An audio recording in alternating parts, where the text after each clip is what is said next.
I really hate it when you find out that a really sweet-looking celeb ends up being a jerk in real life. Well, don't worry, because my fave actor Paul Rudd is actually way nicer than you think he is. Be real. How many times have you imagined getting that call from Kevin Feige that you're a superhero in the MCU? I always imagine I'm going to be cast as Spider-Gwen, but hey, that's just me. Back when Rudd got the legendary call for Ant-Man, Marvel wasn't as well known. He kind of felt like he was joining Dancing with the Stars, and actually, he kind of was.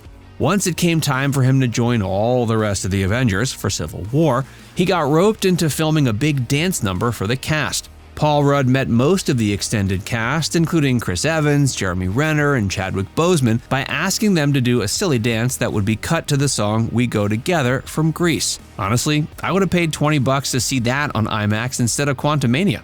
Oh, do you? Yes! Really? Because it didn't look like it from my end. Paul Rudd brought things to the next level on Quantumania. I mean, it's really hard to look like you can hold your own with the villain of the decade, Jonathan Majors. Just look at how intimidated even Michael B. Jordan looks getting into the ring with that dude. That sure wasn't Paul's biggest acting challenge, though. Nah, we gotta look at Anchorman for that. On a film like that, the challenge isn't so much getting intense as it is keeping a straight face. When you got coworkers like Steve Carell and Will Ferrell, not laughing is actually the biggest challenge. If you laugh, you ruin a take and hold up the whole production. There was one scene the entire cast struggled to get through. Steve Carell's brick ends up eating a falafel that is mostly coffee filter, and they lost it every time he took a bite. But here's the thing, if it had mayo on it, he never would have made it.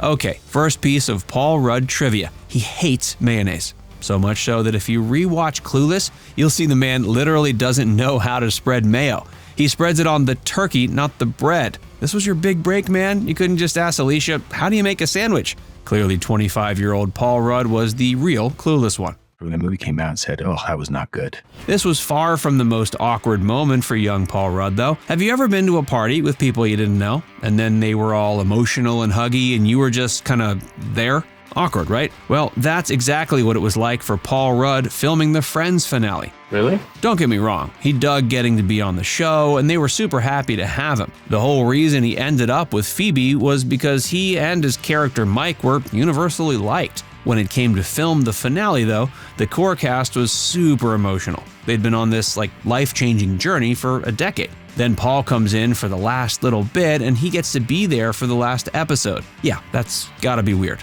No wonder he didn't make the reunion. Well, nothing could have been as fun as making Wet Hot American Summer.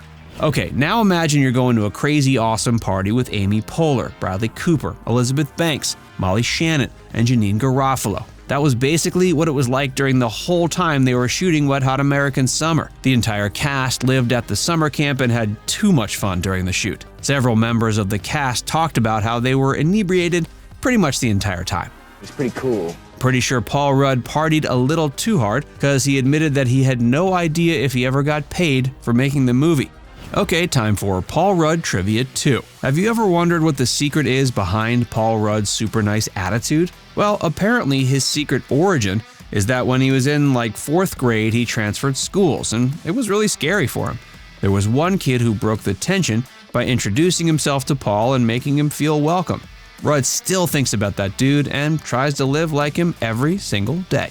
There are so many stories about how Paul Rudd's like the nicest guy in Hollywood that I don't even know where to start. Like one time a kid got internet famous because no one would sign his yearbook and they bullied him all the time. Paul Rudd literally FaceTimed this little dude, wrote him a heartfelt message as if he were signing his yearbook, and sent him a signed Ant-Man helmet. I can't even talk about this or I'm gonna straight up cry all over YouTube. It's too sweet and I can't. He also heard that a legendary candy shop in Rhinebeck, New York was closing down. He and Jeffrey Dean Morgan, yeah, that Jeffrey Dean Morgan, decided to buy it to keep it from getting shut down. Seriously, if you're ever in the area, go to Samuel's Sweet Shop.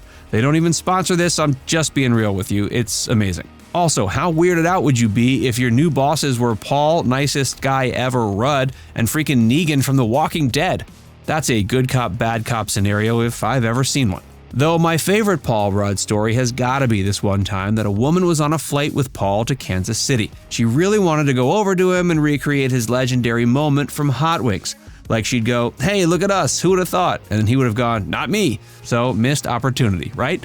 Wrong. Fate had other things in mind. She actually bumped into him at the Kansas City Chiefs locker room and was naturally very excited to see him. She was like, "Hey, I'm the girl from the plane."